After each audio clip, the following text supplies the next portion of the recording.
This week we start out an adventure with Aaron and reading a book. Where this adventure may take us is anyone's guess at this point. Primarily because this is not a book you normally will read for entertainment, for fun. It's definitely not light reading. It's definitely heavy reading, and not just the heavy reading as far as the concepts talked about, but also heavy as in the language and the structure of the sentences used. So this week we're going to start going over J.I. Packer's very classic book called Knowing God. This will be part one of who knows how many, depending on how many chapters are done at a time. This was recorded on 1/29/2023.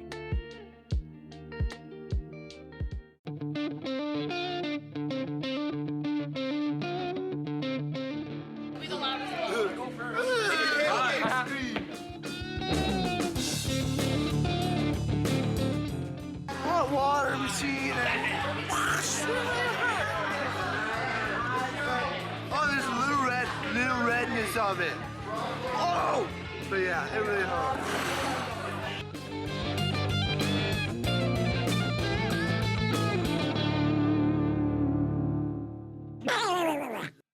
Oh, Aaron Johnson, I forever love that lovely little laugh thing that you do, or sneeze thing that you do. So yes, this week we are starting Knowing God. This is the IVP Signature Collection Edition. In other words, it was published, I believe in 2021 is this format's publishing. It was originally published in 1973. And then back in it says Tex Americanized in 1993. Oh, And then they did another thing update in 2018, and then obviously 2021. Now, this book is considered a classic in the Christian library. It has over 1 million copies sold. wow. Yep. It's something that people say, hey, this is essential to read. I don't know if you read any of the forewords or not. Nope. There's like a forward from each edition of the book that's included in here, which is interesting to read and all that. So there's a forward to the signature edition, which was written by Kevin Van Hoser or Van Hazer or Hooser, whatever. But anyways, he says that this book was the first book, I'm quoting him, the first book I gave to the woman who would later become my wife. Wow, what a gift. C.S. Lewis's Chronicles of Narnia was the second. And he says, it proved to be an apt choice. Packer's one of the handful of authors I've met who lived up to, and in his case, surpassed the mental image I had constructed through reading his works. Now, J.I. Packer, he was born in 1926, passed away in 2020. Whoa. Yep. So not that long ago, pretty recently. So this edition of the book was only printed a year after his passing. Now, Whoa. I say all this because this is considered a classic. Okay. I do have some qualms right away, but these are qualms that are not things that would stop me from reading the book or from just, saying, hey, I don't recommend it. Right. When you talk about differences in theology between groups or people or things like that, you say primary issues, secondary issues. Mm-hmm. Do you know what those mean? I mean, primary being important, secondary. Yeah, primary being like line in the sand type of things. Yeah. Secondary means, you know what, Debatable. we can disagree about it, but we can go on. Yeah. So while reading the first 4 chapters, that's all we're covering today. Something that came out to me over and over and over and over again. And I said, man, he must be this. There is no way he is not this. I wrote it down. And then I looked it up later and I was like, I was right. Nice. And for me, I will say this is a thing that if I was what he is, I don't know if I could fully understand this book properly. Hmm. And even though he wrote it, and the reason is okay. Let me just say it. So J.I. Packer follows the Calvinistic traditions. Mm-hmm. Do you know what the No. Calvinistic traditions are? Well, besides the predestination kind of thing. Okay. That's about it. I don't know what else there is to it. Okay. So you don't know anything else about that. Okay. So there's a lot with Calvinism that just kind of is like, it is weird. So have you heard the phrase tulip? No. No. Okay. We're going to have some fun here. Yay, education. So tulip stands for the 5 points of Calvinism. Oh. All right.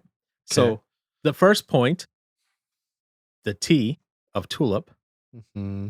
being total depravity. Total Depravity. depravity, eh? Mm-hmm. Hmm. So total depravity says that as a consequence of the fall of man to sin, every person is enslaved to sin. People are not by nature inclined to love God, but rather to serve their own interests and reject the rule of God. Okay. Okay. And that one I can kind of get along with. That one I Mhm. really don't have an issue with, right? Right. Here's where I start having issues with Yeah. it. Unconditional election, the U in tulip. Okay. This asserts that God has chosen from eternity those whom he will bring to himself, not based on foreseen virtue, merit, faith. Rather, his choice is unconditionally grounded in his mercy alone.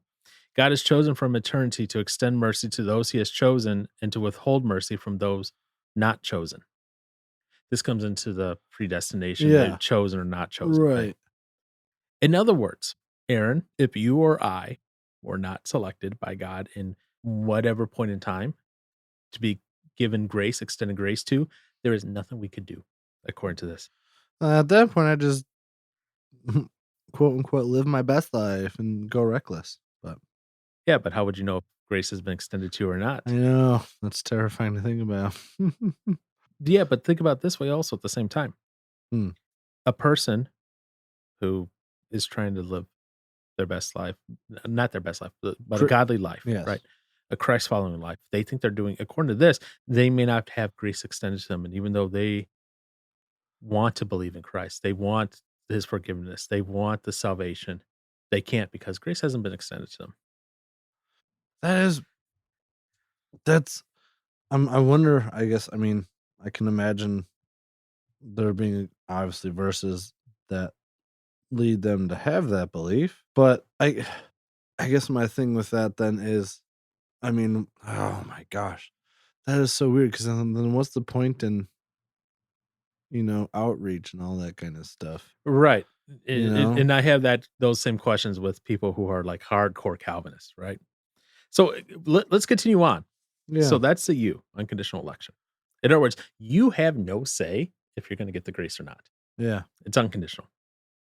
Limited atonement, the L in tulip, asserts that Jesus' substitutionary atonement was definite and certain in his purpose and in what it is accomplished. This implies that only the sins of the elect were atoned for by Jesus' death. In other words, if you're not one of the elect, sorry, that atonement is not for you. Hmm.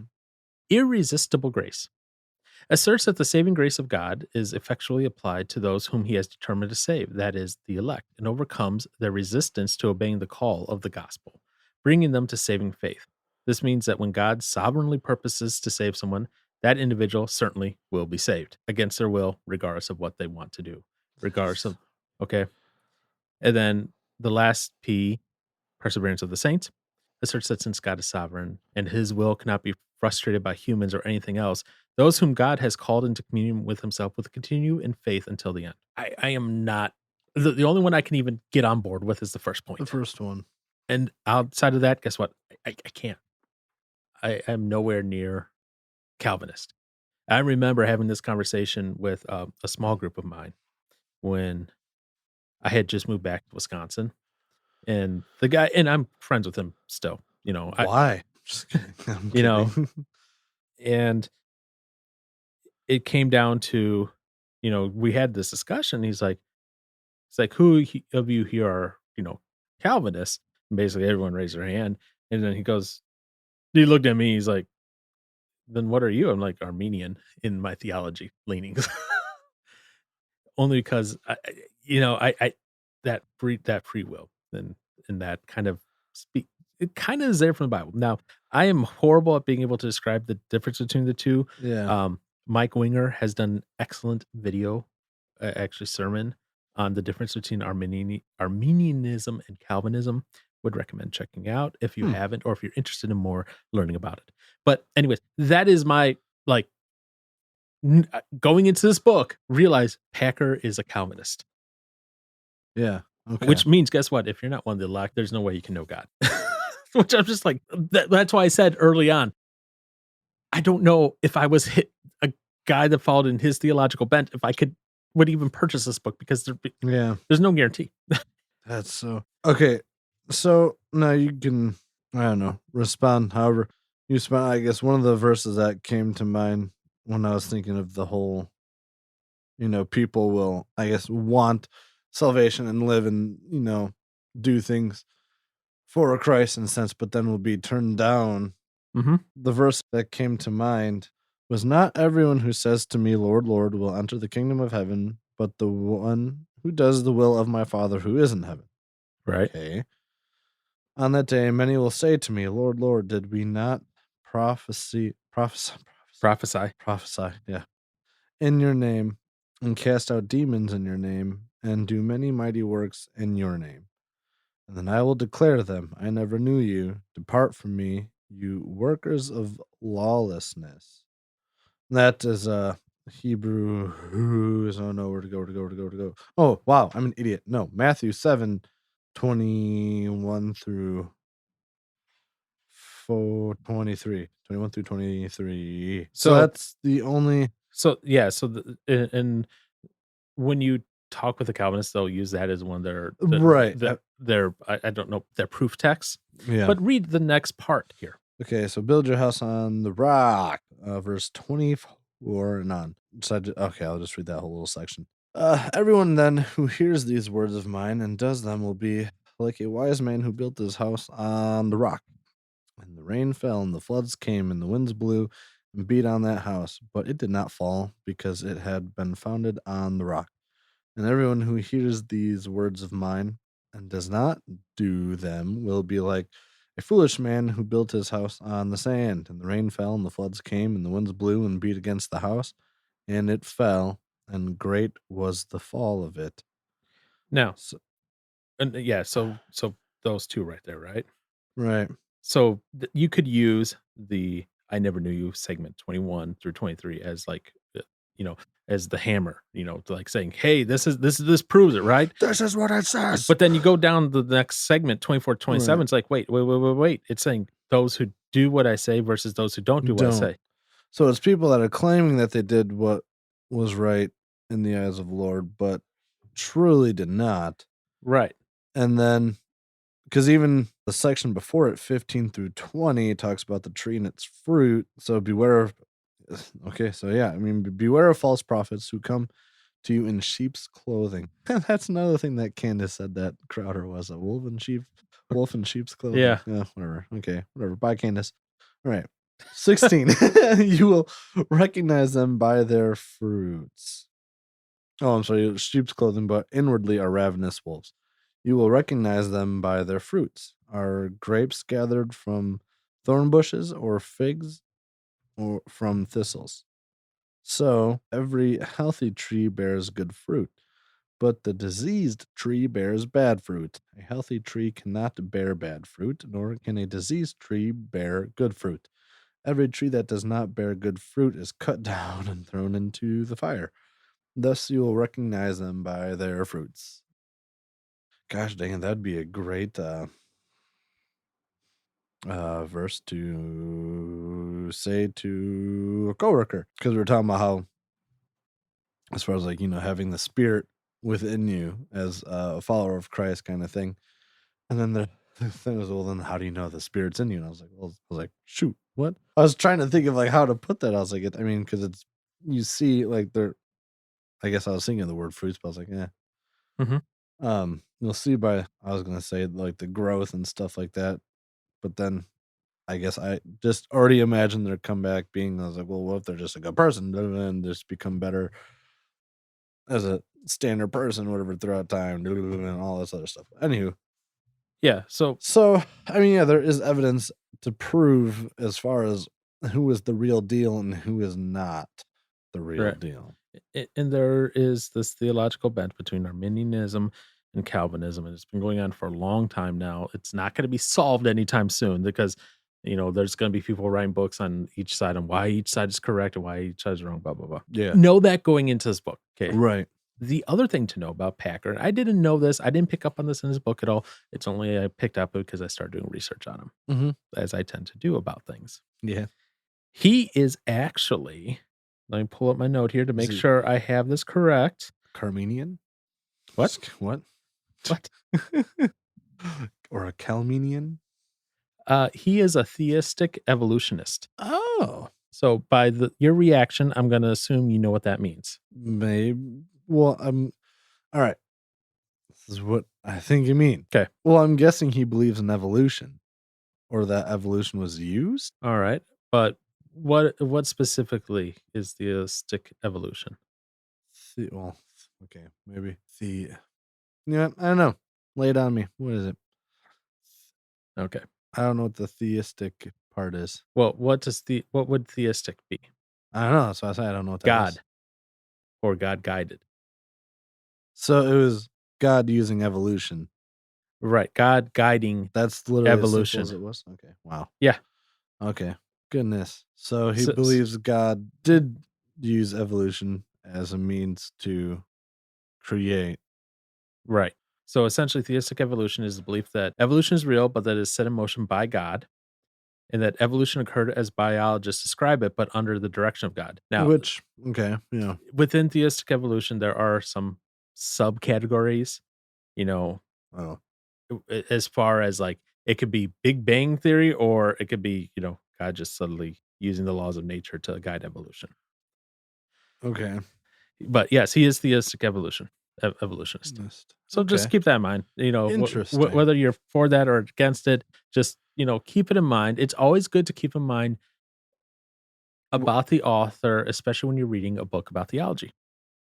That's probably smart. Yeah. And to see where they're coming from. And this is a book. Knowing God is a book about theology. There's no ifs, ands, or buts about it. No. Why are you saying no? Well, there's no ifs, ands, or buts. Okay. Interesting. So the other thing to know, he wasn't really embroiled in any controversies during his time. The most controversial he had was that he signed a document saying that the Catholics and essentially non-Catholics, everyone else Protestant, should work more together and be more compatible in their theology. Essentially, that's the extent of his controversy. Which it doesn't seem like anything too crazy. It's not the worst thing in the world. Definitely not too bad. And then the last thing to know is he comes from the Anglican Church. He's definitely from that. So if you're not familiar with that, I'm assuming you're not. Nope. Okay. The Anglicanism, or the Anglican Church, is a Western Christian tradition that has developed from the practices, liturgy, and identity of the Church of England following the English Reformation. I guess that makes sense as to why Pastor Briscoe probably got really into this book. Pastor Stuart Briscoe was a local pastor at some time ago at Umbrook Church. Okay. And he was an Englishman. Okay, so he probably had, Church of England and that, and Packer is from England as well, so Right. makes perfect sense. Yep. So just it broke off from like the Catholic Church. It doesn't subscribe to papal authority or anything like that, but it's very much in traditions, a lot of Catholic-y things. But that's all right in some senses. So just letting you know that's where we got going on here with Knowing God, J.I. Packer. Neato. So that's all the intro to say. And now, obviously, there's 3 forwards. So if you want to read those 3 forwards, feel free. I did not. Okay. Because, oh boy, that is a lot of stuff to read. Yeah. So That being said, Yeah. Knowing God, J. Packer, 2021 edition, Chapter 1. Chapter 1 is definitely something that's going to be, it's setting the tone. Why this book? Why study theology? Essentially, is what he's getting at. Okay. You know Yeah. that's the thesis of chapter 1. Like, why are we going to study this thing, this book, this theology? Because there's so many things. Mm-hmm. Now, one of the things, so it's right at the end of 17, start of 18 there, right? Uh-huh.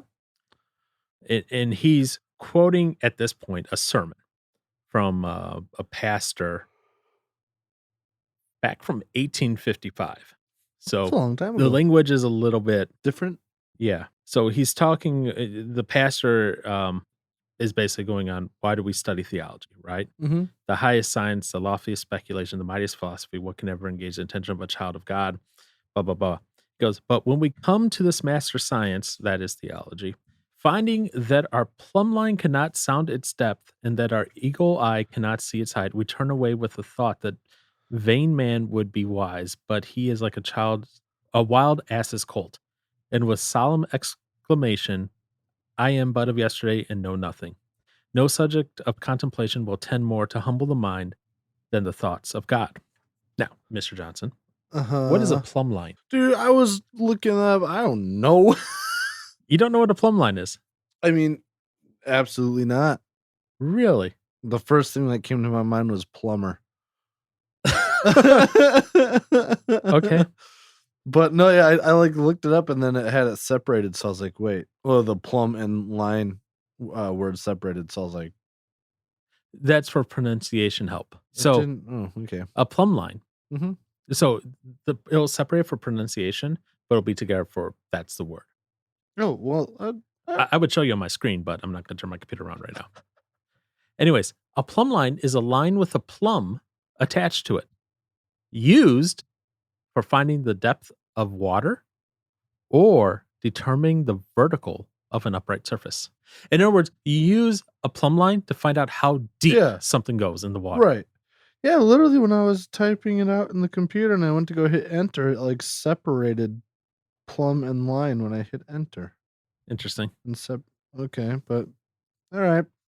In other words, so Not it on my says phone, with the though. plumb line cannot sound its depth. In other words, cannot know how How- deep it goes. Yeah.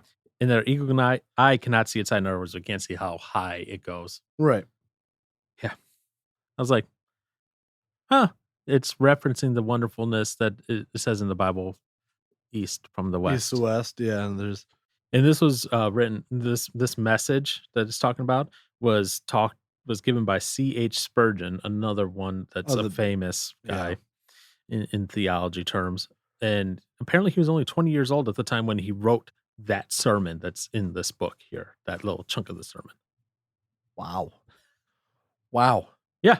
Okay. Goodness. So it leaves me with that concept of and that question of, and Aaron, maybe you can answer this for me. I can't. Why should we study theology? Why should we? Yeah. Okay. No, this is really simple. Okay. Give it to me. But I'm not answering you. But theology, literally, this all it is the study of God. Right. Well, in studying God, Okay. we will hopefully learn to know God. Which, I mean, we're called to draw near to Him and closer to Him and learn more about Him by reading His Word. I guess that's by reading His Word, not books about knowing Him. Which I guess we'll get there later. Because there was one thing that stood out to me in some chapter. It probably wasn't the first one. It was probably later on. But I was like, Anthony, why did you write this book? But I could be completely just lost in why I thought that. But I mean, literally, I guess it's important to know and understand who God is. Okay. I guess especially as a Christian, because then the more we know about Him, the more we know His, I guess, His heart, and yeah, that's about it. Okay. Yeah, and he kinda gives the answer in here, Oh, right? he does? Well, no, no, no, I like your answer, but he gives his answer, right? Yeah. He says it's the most important practical project anyone can engage in. Says knowing about God is crucially important for the living of our lives. Mhm, In other words, if we know about God, we mhm. know not know about God, if we know God, because there's a difference, and he talks Of about that. knowing about and knowing Yeah, of. yep. If we Yes. know, well, knowing God, knowing about. But if we know God, right? We know the Yes. one who designed and created and set things in motion. Uh-huh. We know how it should work and why it should work and what beauty and joy that could have. Mhm. Okay. You know, think about it this way. You're a great fan of ABR. Okay. Yes. You knowing the people or one particular person better than most, in the band, Yeah. right? That allows you a little, I guess you could say, at times, potential glimpse because you might be able to have a conversation with them about like maybe something Oh, behind one of the songs or something, right? It right. gives you a little better understanding of it. Why it Mhm. was structured the way it was, why the lyrics are the way they are, why whatever. Yeah. It's better than just this random observer of like, oh look, there's this. That's how it is. It's a song. How cute. How wonderful. You have a little bit more intimate detail about why it is, and that helps you appreciate it more. Right. That also means that when, he messes up during a concert, you could be like, "Hey, I saw that, but it's okay." Oh! You're like, because you know him, you know what he's doing, and you know what should happen, and you see the deviation from that happening. Right. Yeah. That's awesome. I love his little example, but again, us being in America, we don't get it as easy without translation. He said, "It would be cruel to an Amazonian tribesman to fly him to London, put him down Oh, without explanation in Trafalgar Square." I had to look up Trafalgar Square. I was like, "Oh, okay. Yeah, it's just a popular place to go." Destiny, yeah. Yeah, think about like our New York, Times Square type thing. Yeah, But yeah. but British, make it British. But fly him there and leave him as one would know nothing of English or England to fend for himself. So we are cruel to ourselves if we try to live in this world without knowing about the God whose world it is and who runs it. The world becomes a strange, mad, painful place, and life in it a disappointing and unpleasant business for those who do not know about God. Disregard the study of God, and you sentence yourself to stumble and blunder through life blindfolded, as it were, with no sense of direction and no understanding of what surrounds you. This way, you can waste your life and lose your soul. I had that section highlighted. Oh yeah, why is that? Well, it's starting from the world becomes a strange, mad, painful place. I mean, the world that already is that though. Right. I guess so that's what I was kinda thinking. I mean, I guess you have no, I guess, hope or greater thing to look towards without God So he's and not already knowing who he is. so he's already foreshadowing to was it chapter 2, I think. Great. Yeah, where he's talking about this. Mhm. But essentially what he's saying is like, and we'll get to it more in chapter 2. He's like, I think it's chapter 2, I think. Don't quote Okay. me on that, but I think it's Mm, chapter 2. But essentially he goes like, well, I mean, if we're Christians, we're following God and we know God, we don't have a quote unquote cross to bear. 'Cause and we'll get into that when we get there. I have a little poem with that, but that's kind of what he's foreshadowing in that regard. yeah. And that's why he's saying without that knowledge of God, we have the cross to bear. The world is crazy. In other words, we don't find peace and joy and comfort in In the God. We're, world. we're finding it.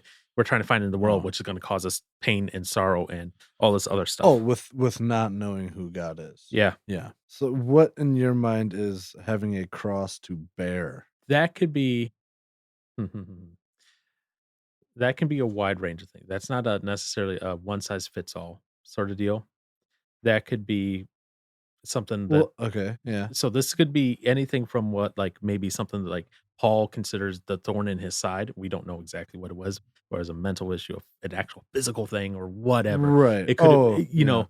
Paul references that he has the thorn in his side, so he doesn't boast, sort of deal. it could be something like that. It could be a hurt or burden that you're dealing with, Right. whatever it is. And I'm not saying, and I want to be clear on this, Yeah. something that is a quote unquote cross to bear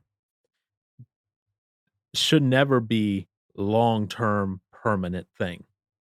What I mean by that is if you're dealing with something where that's excessive drinking, excessive whatever, eventually you need to get help on that and learn that. But that Oh, might be okay. something that sticks with you for a while. Like uh it was interesting today at church, they were using the guy goes, the pastor goes, I realize most of my examples today are about alcohol. He goes, maybe that means one of you needs help with alcohol. He goes, just throwing it out there. Okay. I know it was That random. was funny. It just it came up randomly and all that, right? Yeah. But maybe it's that guy who or girl, don't care, either one, right? That they are an ex-alcoholic. They're trying to live right, and it's like that thorn. It's Mhm. you know, it's and for ex-alcoholics and that they say like one drop and that they can go right back on that bandwagon. So it's not a one size fits all, I would say, if that makes sense. Sh Yeah. So is there a difference between suffering and having a cross to bear? It could be suffering. Okay. No, and, 'cause I was again, yeah, I guess a lot of, uh, my thought and idea of what a or I guess belief of what a cross to bear also has to do is that you're suffering Mhm. for Christ's sake kinda thing. So it's in my mind, it's more than just having some sort of suffering in general, but it's suffering for Christ kinda thing, is having a cross to bear. Right. And sometimes that might be suffering for Christ, and sometimes it might be just a hurt or a pain or a burden. Because that phrase "across to bear," Yeah. your cross to bear, it's not. It's very loosey goosey. Let me put it that way. Oh. If you get what I mean. Yeah. No, yeah. I guess that's how I've just been explained to or how that's been explained Hmm. to me is it's more than just hurting in general. Right. It's for a purpose. Yeah. And we like to think, and I'll say this in as optimistic as a term as possible. We like to think that's the case. That it's always for a good purpose, Well, I mean, and because and I would like to think that. right. I guess I'm trying to think of I mean, if you never suffer, yeah, I don't know. I guess because there's a difference between just regular suffering Hmm. and suffering for the sake of Christ. So I guess that would be now my question is, so is there no difference between just regular suffering and carrying your cross Yeah, sort there of deal? there might be. And in some ways, I might be thinking of it way too simplistically. I can I can definitely, That's something that I should probably look more into as well then, just to yeah. actually back that up. But that was always, I mean, has been my understanding of it. Hmm. Okay. Okay. Yeah. Yeah, and maybe when we and it is, I did confirm it is chapter 2 when he talks about this. Oh, okay. When you So okay. I might have some more notes around that area as well when we get there that I'm not remembering off the top of my head here, off the top. Yeah. And then near the end of chapter 9, or not Chap chapter 19, page Page 19. 19? Yeah. I'm not that far ahead, sorry. We'd almost be done. Yeah, I know. He asks a question, "When do we start?"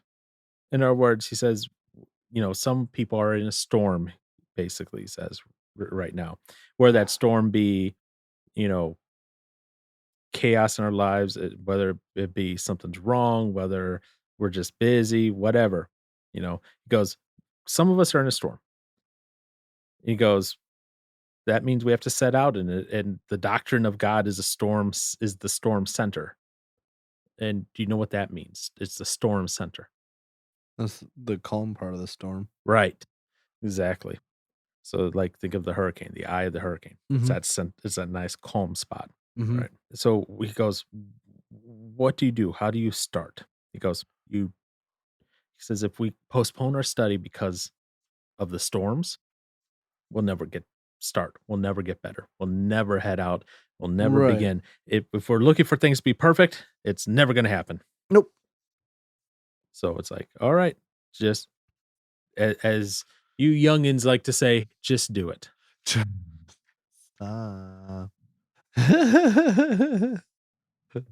Just do it. Yeah, exactly. Just do it. And then he brings up what he calls the 5 basic truths, what he calls the 5 foundational principles of the knowledge about God, which Christians have. So these are the 5 truths that he is asserting, Mhm. that he's basically saying, hey, you should agree with this. And this is what it is. So first he says, God has spoken to man and the Bible is his word.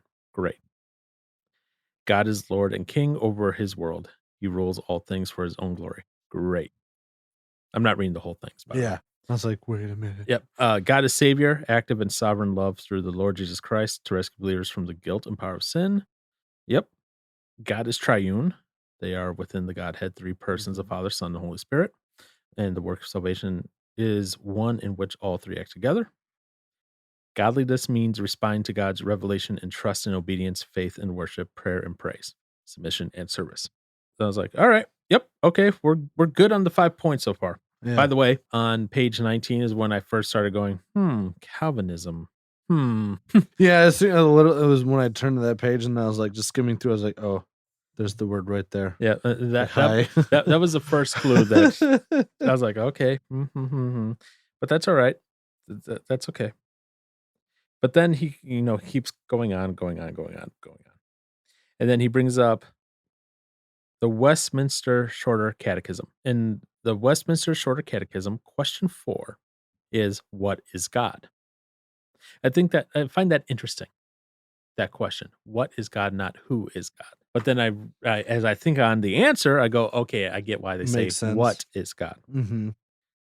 So what is God? God is a spirit, infinite, eternal, and unchangeable in his being, wisdom, power, holiness, justice, goodness, and truth. And I don't know if Packer agrees with it or not, but he says Charles Hodge described this as probably the best definition of God ever penned by man. Hmm. And I was like, yeah, okay. I don't know if that's really the best, but okay for that time. And then he kind of laments, hey, few children are brought up on the Westminster Shorter Catechism, and few modern worshipers will ever have heard of a series of sermons covering the doctrine of the divine character in the way that Charnock's massive discourses on the existence and attributes of God from 1682 did. I'm going to guarantee you fewer even still. I had to look up the Westminster Shorter Catechism. I did not go to seminary, so this wasn't on my normal reading list or anything. Right. Never heard of this stuff. So I was like, interesting. And again, it comes back from all these older traditions and that, right? Mm-hmm. But as I continued on, one of the questions that kind of stuck out at me, it's on page 21. Okay. Is it in the middle of knowledge applied? Yes, it is. Do you have something highlighted there? I mean, I guess it's pretty much like the second half of that paragraph. For the fact that we have to face is this: if we pursue theological knowledge for its own sake, it is bound to go bad on us. It will make us proud and conceited. The very greatness of the subject matter will intoxicate us, and we shall come to think of ourselves as a cut above other Christians because of our interest in it and grasp of it. And we shall look down on those whose theological ideas seem to be crude and inadequate and dismiss them as very poor specimens. For, as Paul told the conceited Corinthians, knowledge puffs up. The man who thinks he knows something does not yet know as he ought to know. First Corinthians 8, 1 through 2, 1 and 2. I figured, I mean, that's speaking to the haughty, like, all of themselves people that call themselves Christians, because they have some higher understanding that we little average Joes just can't seem to understand or know, kind of thing. It's Right. like, Okay. And I find it an interesting warning that he gives that in a book about studying theology. He's like, Right. be careful why you're studying theology, because if you're studying theology just to study theology, then you may become puffed up and conceited. He Yeah. asked the question a little bit earlier on that Yes. page. He goes, Yes. what is my ultimate aim and objective in occupying my mind with these things? Yep. Or he says object, not objective, but yeah, Mhm. weird British English. So, what is my ultimate aim and object in occupying my mind with these things? These things being theology about God. Mhm. What are what's that purpose? Um, and he continues on the next page and he says, studying to get knowledge is scary. It could be a danger to the spiritual life. Mhm. In other words, you can get so book smart that you lose your heart. Yeah. Yeah, it's a great way to start off a book about knowing God. Yeah, it's a warning as well. Yes. It's a warning that he's saying, hey, be careful on that. Be weary of this. Yeah. And I wrote down, in other words, we must desire to learn about God to be led to God. Mm. In other words, if we're just studying to study, To have that head knowledge. that there's a classic crime song that talks about that, which I love. I think it's Wonder. Have I pooped up my head? Yeah. With all the books that I read. Yep. I do like that song. That is a good song that I like, and it definitely speaks to me on certain things as well. Because we can get so head smart, we could learn so much about something that we forget why. Right. We forget, as they say in the song, the wonder about it. Mhm. We forget. I know when I was going through my depression, that Mhm. was one of those songs that I told Andy, I was like, "This is my brain right now." Mm. I was like, and this was before I did my inpatient, right? And I said, "This is my brain trying to figure out things right now." And this line is telling. Was I too hungry for the truth to find you? Hmm. Mhm. Was I too hungry for theology to intellectually know about God that I forgot to actually know Him? Hmm. You know, so again, the song is called Wonder. It's by the Classic Crime. It's track 6 on How to Be Human. Album cover looks like a big old peacock. Yeah, it's all colorful and Yep. stuff. So it's a good song. Recommend it, but Mhm. at the same time, it brings up that the dangers of being so head smart and so knowledge focused first that you forget why, that you lose that wonder, that joy. Part of knowing God, part of being with God is a relationship Right. as well, not just let me know all the biological facts about God and all the haughty details about him. Biological. Well, he's a man. I'm just kidding. So there's all these things as well that tie into that.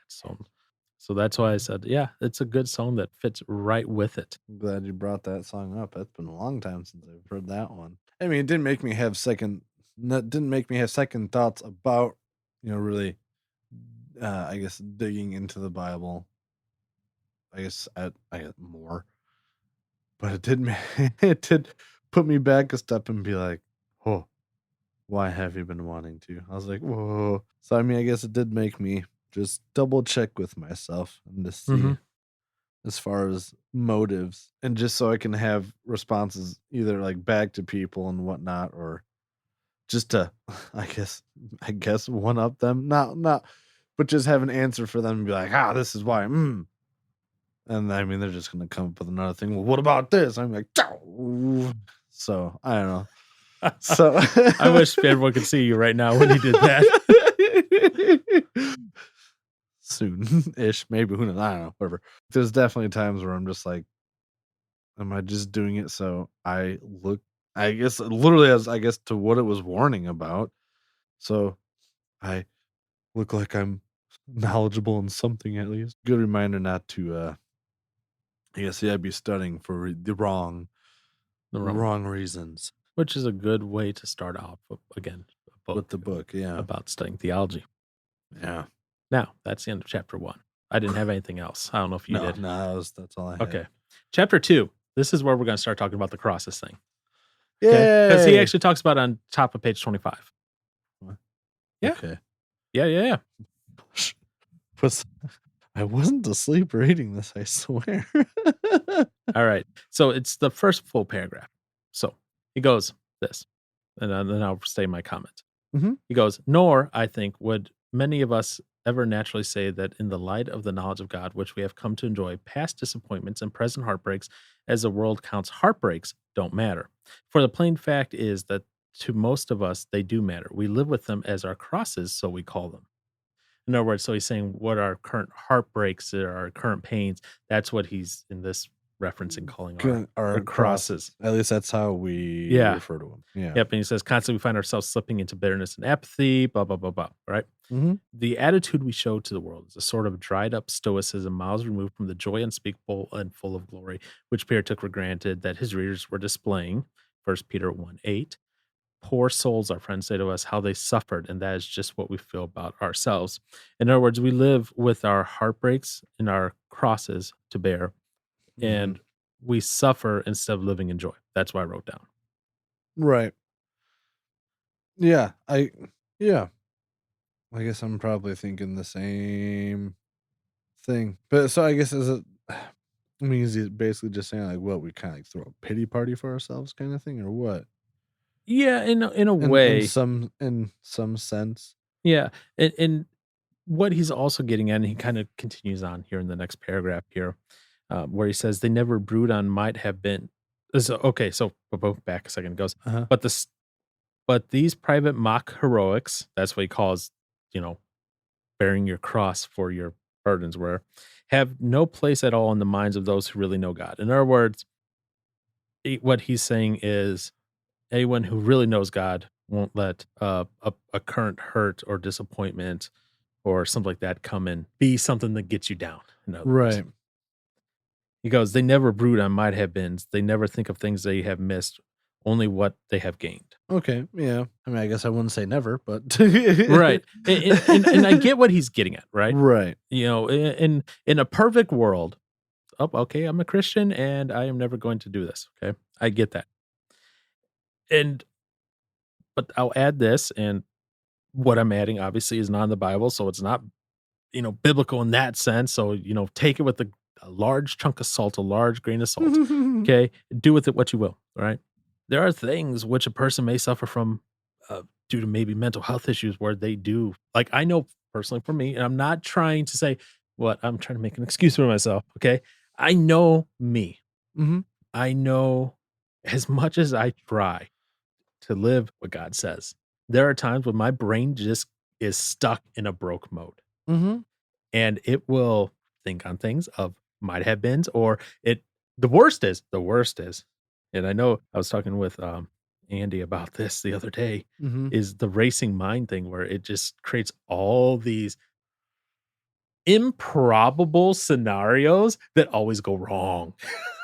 Yeah. Yeah. And it's always and it's like, oh, this could go horrible, blah blah blah. Right.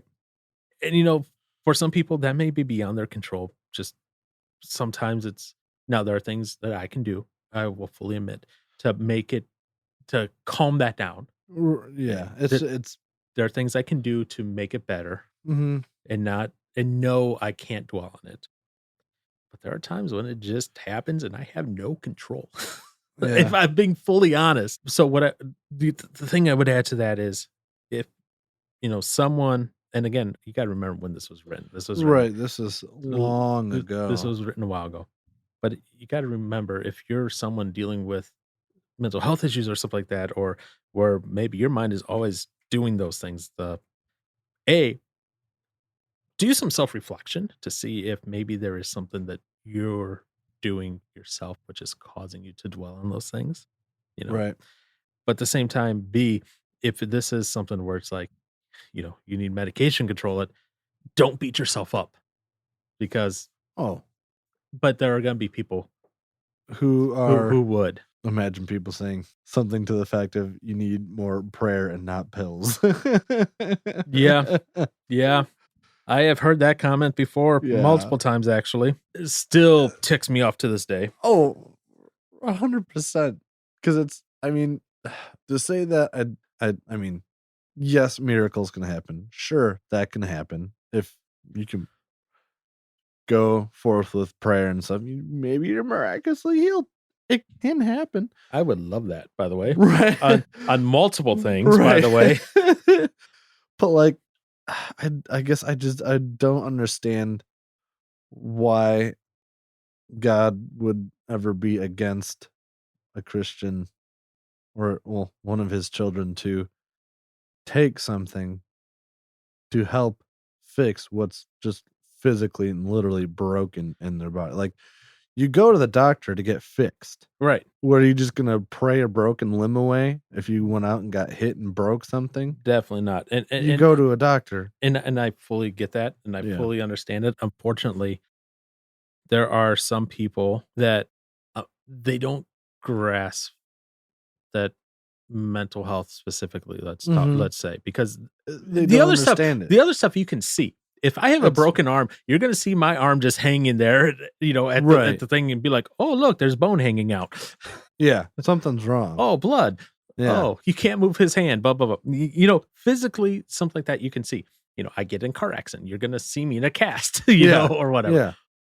Yeah. A broken brain, you're not gonna see my brain broken because you can't see it. You don't see You might see some outward signs of it. exactly. Yes. You might see me be depressed. You might see me have a racing mind. You might see me where I messaged you even this week where I was like, my brain is telling me these lies, but I have to tell myself these are not the truth scenarios. Right. And it's my brain is going completely counter to reality, but that's just how broken brains sometimes are. Right. As much as I wish Which it wasn't the case. and I guess I guess I have wondered from time to time as well, as far as because obviously people in the Bible went through depression. Mhm. Now they didn't have the, I guess, well, guess I will say they don't have the medicinal things we have today. Yeah. Now, back then, I mean, did they have anything for that? And if they did, was it all just considered e- evil? I don't know. I guess like I'm wondering about that now, just as far as from like today compared to then, whatever. And I mean I remember when church was kind of going over it was the book of Elijah because he did many great things for God, and he also had very like just depressed and low, I don't know, times, I guess, Mhm.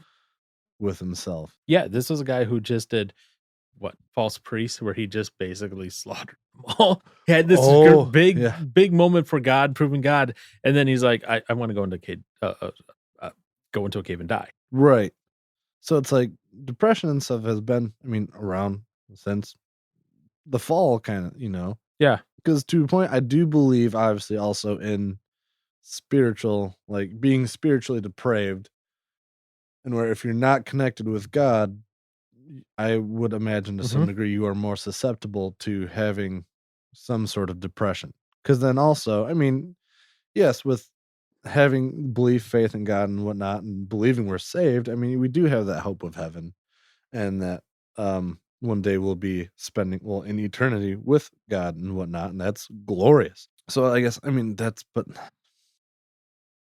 the grand scheme of things, No, I you know, 100% agree. When it's hard to draw that, I guess, sorry, for just trying to think of where do you draw the line into where somebody needs help medically versus is there just something going on the spir inside spiritually that they need healing, which I mean everybody needs it, but obviously there's people well, I guess I can't say obviously there's people that don't need spiritual healing that don't have mental health stuff. I mean,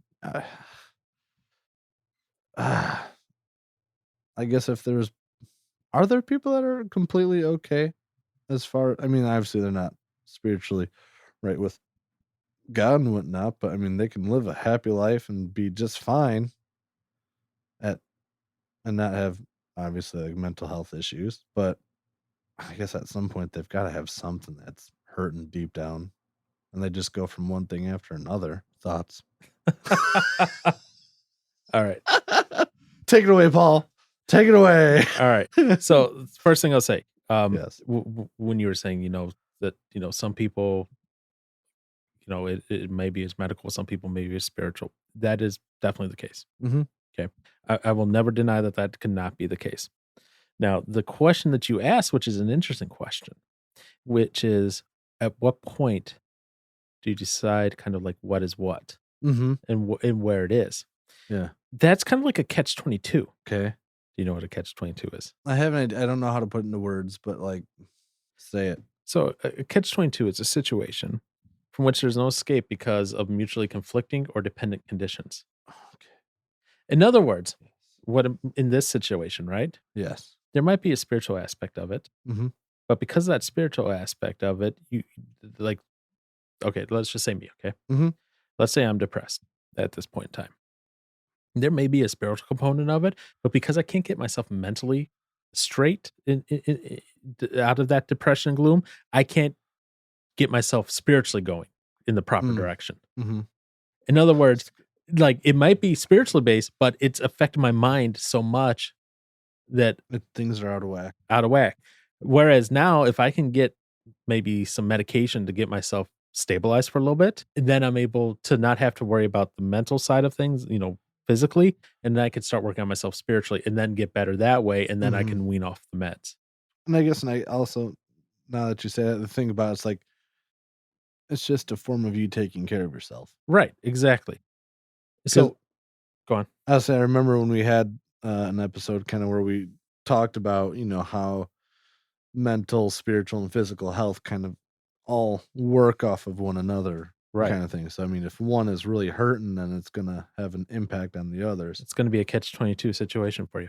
Yeah. You need to if you can get two of those three stabilized pretty well, then you can work on that third one. But if you have two of them in a bad condition, eventually that third one's going to collapse too. Yeah. Yeah. Yeah, it's a really weird situation. But like I said, yes, it is very much possible that could be just a spiritual thing. Okay. You're fighting something. You don't want to do something, that. Very possible. I will not discount that at all. Right.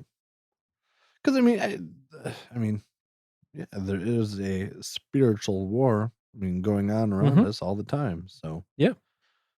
And like we talked about, spiritual, mental, physical, they're all interlinked more than we would care to admit.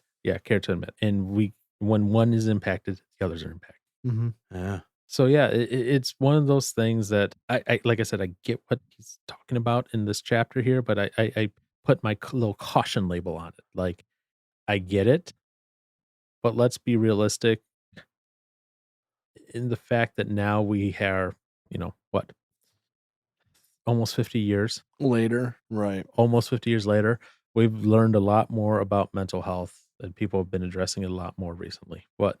Why are you grimacing? Oh, it's just a distraction from the real issue at heart. You know? Unfortunately, that is an argument, though, that Yeah. people make. I know. And trust me, I've heard it all. I have heard it all, sir. Have you heard it? You haven't heard it all yet. We'll see. There's time, new stuff. Oh gosh, darn it! That was one thing too. It was just such a stupid thought I had. Is anything really new, or is it just always been, in a sense, in existence? We just discovered it. Okay, that's stupid. Yeah. Anywho, next. But to answer your Yeah. question, like, because you're asking, like, oh, in the old times, did they have things, to do it or whatnot? Don't know. Yeah. They might have, like, there's research into like using psychedelic mushrooms to treat depression. That maybe they used something like that in the past. Don't know. Man, But you these could trip on shrooms back then, but we can't now. but these current things of like SSRIs and that, they definitely didn't have anything that was an SSRI. No. Do you know what an SSRI is? No. Selective serotonin reuptake inhibitor. Yeah, that definitely was not around back then. Yeah. So serotonin is the chemical in your brain that Yes. allows you to actually stay mentally kind of stable emotionally.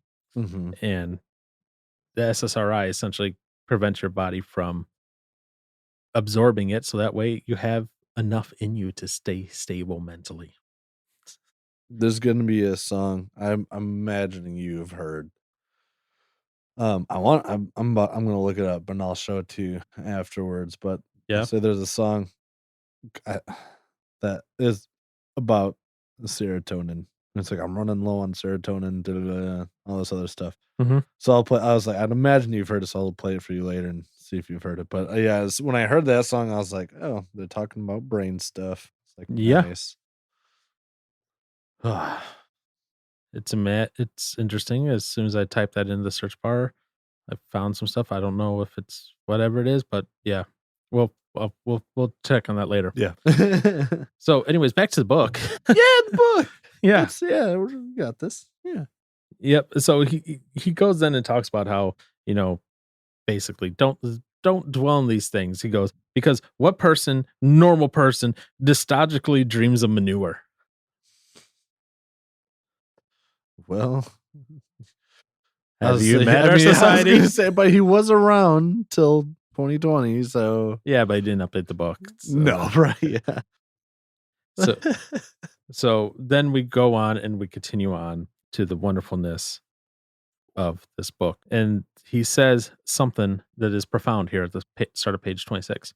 Okay. A little knowledge of God is worth more than a great deal of knowledge about him. And he emphasizes this with a couple points. He goes, one can know a great deal about God without much knowledge of him. So what's the difference between of and about?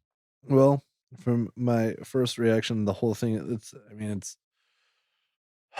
it's like the head knowledge versus the like the whole, I don't know how, the head versus the heart kind of knowledge, I suppose. Mm-hmm. Um, again, I guess kind of going back to where he was talking about like why being puffed up by the knowledge of, well, I guess it would be about God. Like you know a lot and you have a lot of book knowledge and smarts about it, but you don't have that inner like personal connection and knowing. So I look at it this way. Knowing about God. Mm-hmm. Let's bring it down to human form. Okay.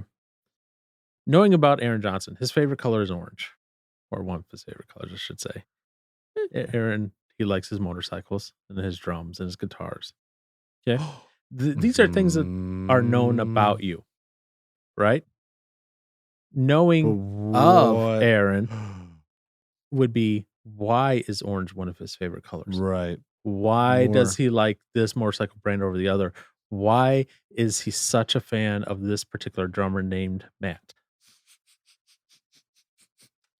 Yes. It's more of the reasons of why he is It's how he is. it's actually knowing you personally, Right. as opposed to this is a fact and data sheet about Aaron Johnson before we go arrest him. This is what he did. Yeah. Don't know why, but this is it. Yep. Hmm. And then he continues on. He goes, one can know a great deal about godliness without much knowledge of God. In other words, you can know all the rules, Mm-hmm. but you don't know God still. So on page 27, I'll just read this and then we'll discuss it. Okay.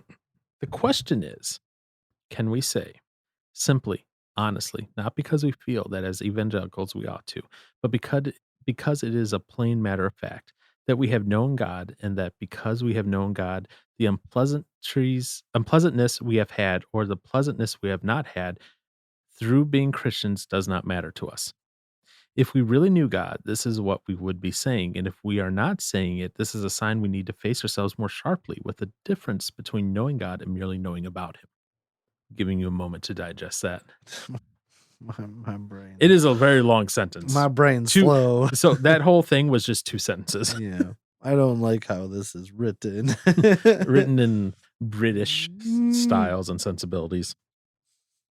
So I guess my question is this, because he goes, because we have known God, the unpleasantness we have had or the pleasantness we have not had through being Christians does not matter to us. I don't like. Yeah, I didn't like because so the unpleasantness we've had or the okay, yeah. So I get. In other words, I do get that. It's the pain that we've gone through, and then the things that and then the things that we want mhm. as far as things on earth we have not had.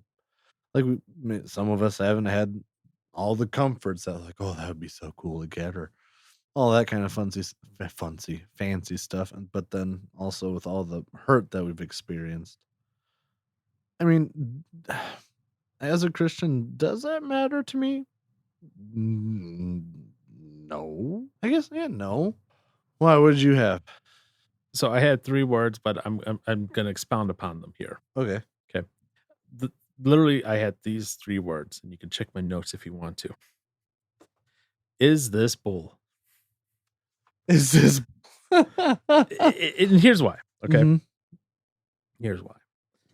And I get what you're saying, and I haven't fully made up my mind on this Okay. statement yet. So that's why I said, "Is this bull?" Because I'm still deciding. I'm still contemplating. I'm still thinking on this. Because so he goes, "Because we have known God, the unpleasantness we have had."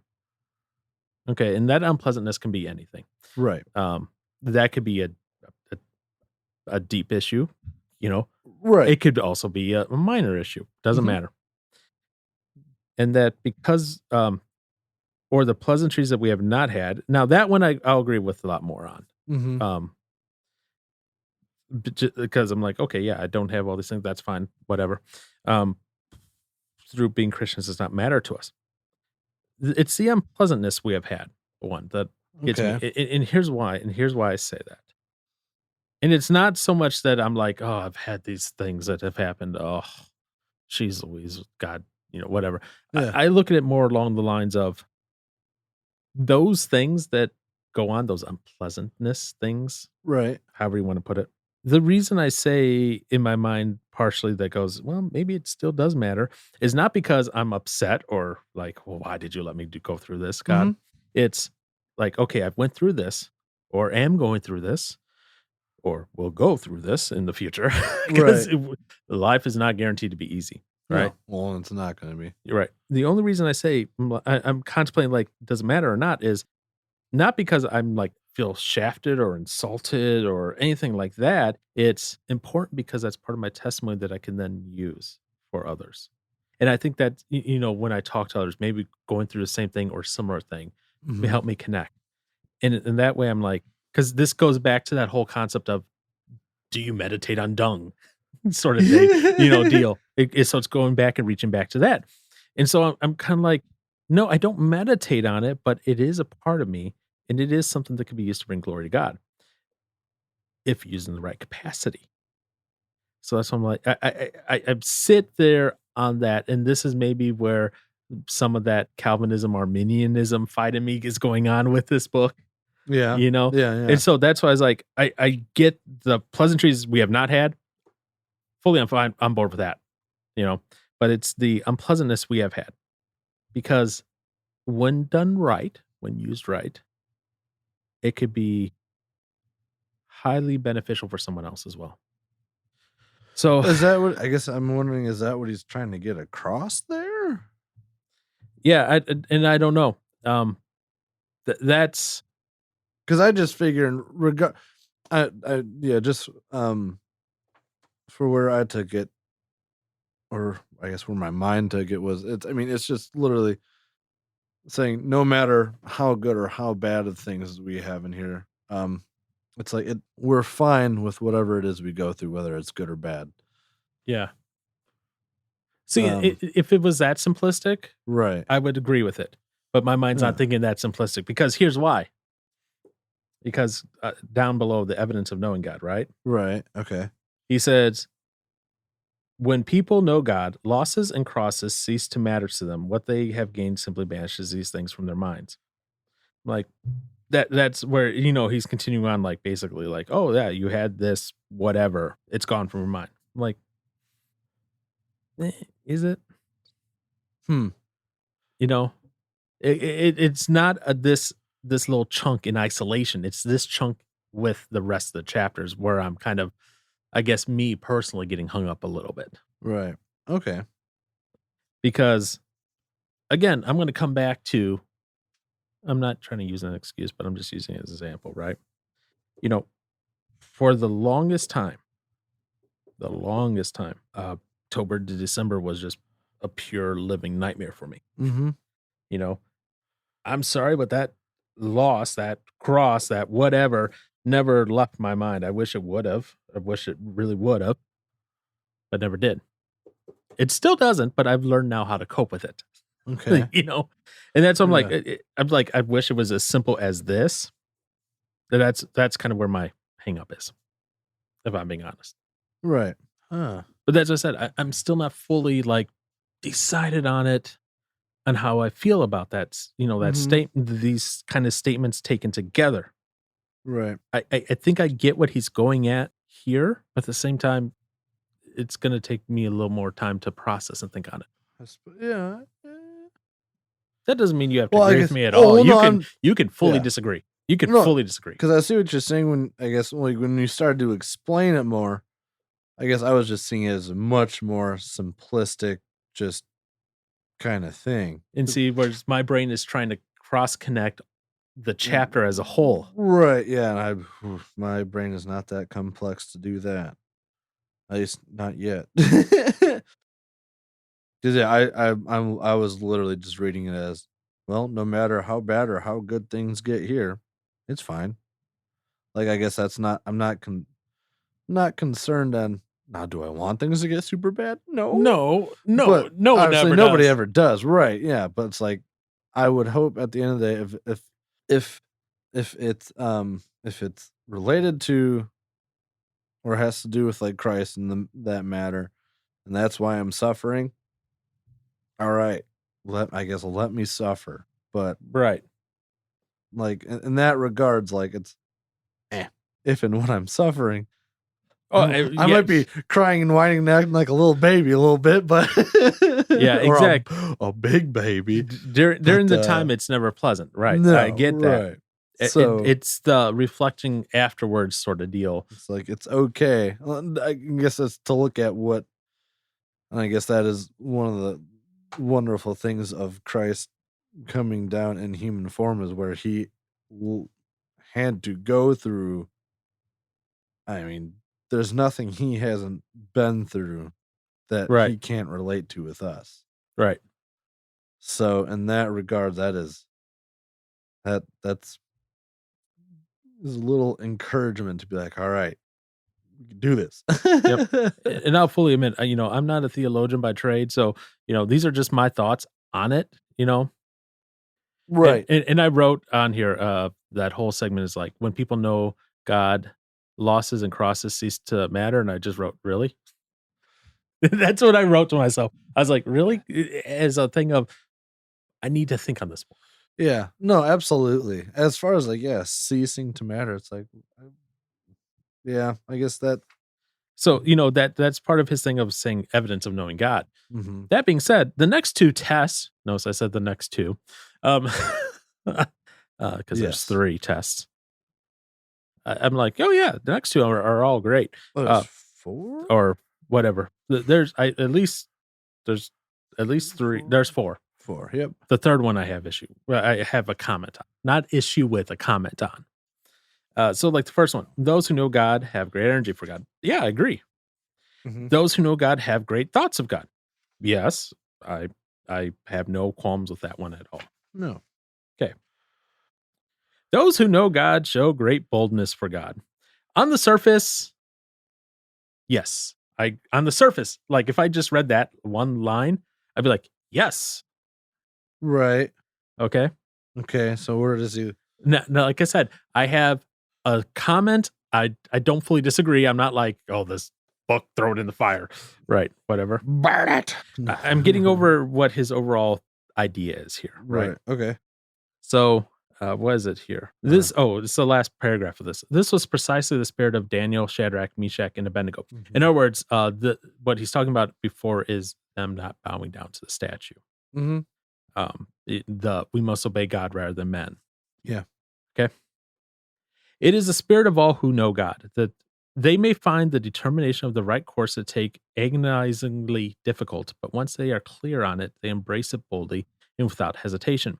It does not worry them that others of God's people see the matter differently and do not stand with them. Were Shadrach, Meshach, and Abednego the only Jews who declined to worship Nebuchadnezzar's image? Oh, yeah. Nothing in the recorded words suggests that they either knew or in the final analysis cared.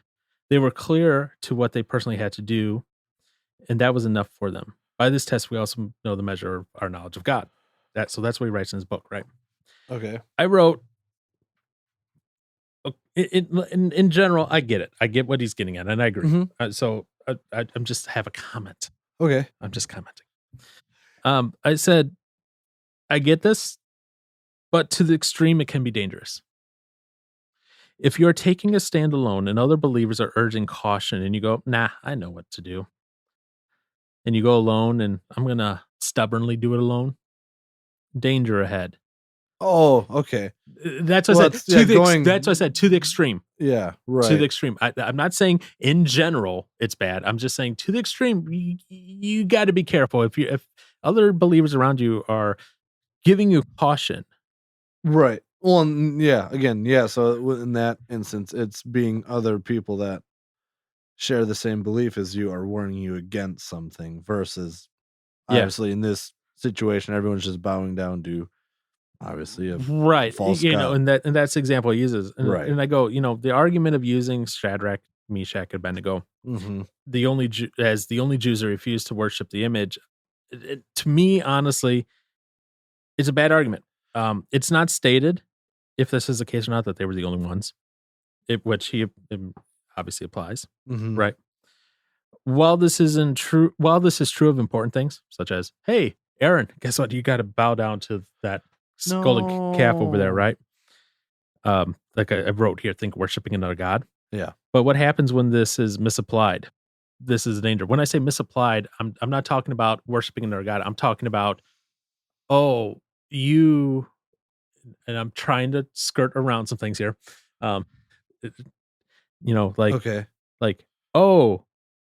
The rest of you voted no, but I want to do this, and we're going to do it anyway. And then they go and do it. Right. That's what I said, misapplied, extreme. That's where it's a danger. That's where it's just need to be careful. Right. So I would say, yes, that test is good, but keep in mind extremes of it can be bad. It's not always steadfast. Right. True. I guess that is a very, as far as like this example is very just basic, no duh. Yeah. Kind of.